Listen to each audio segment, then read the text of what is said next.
शेर कैसे बना मां दुर्गा का वाहन?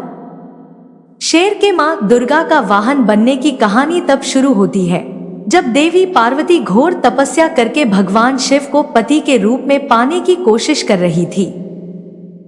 सालों तक तप करने के बाद माता पार्वती को भोले भंडारी अपनी पत्नी के रूप में अपना लेते हैं। इसी बीच तपस्या की वजह से मां पार्वती का रंग काफी काला पड़ गया था।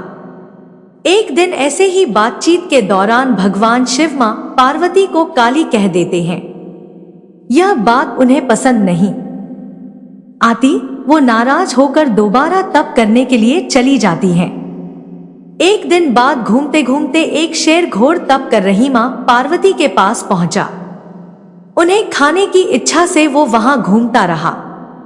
मां को तप में लीन देखकर शेर भी वहीं इंतजार करता रहा।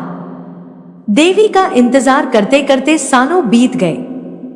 शेर मां पार्वती के तेज की वजह से उनके पास नहीं पहुंच पाता था।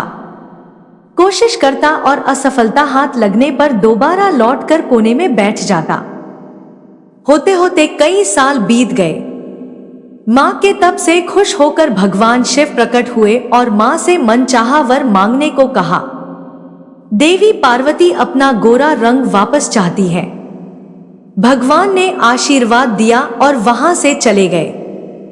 वरदान मिलते ही मां पार्वती नहाने के लिए चली गई।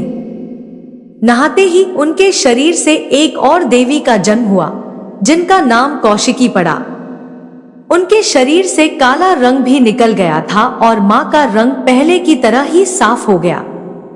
इसी वजह से माता पार्वती का नाम मां गौरी भी पड़ गया। नहाने के कुछ देर बाद मां की नजर शेर पर पड़ी। शेर को देखते ही उन्होंने भगवान शिव को याद किया और शेर के लिए भी वरदान मांगा।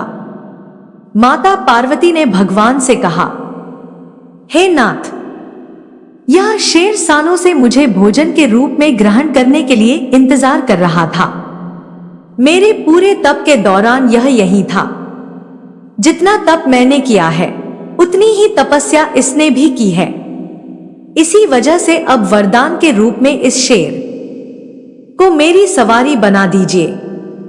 भगवान ने प्रसन्न होकर माता की बात मान ली और शेर को उनकी सवारी बना दिया।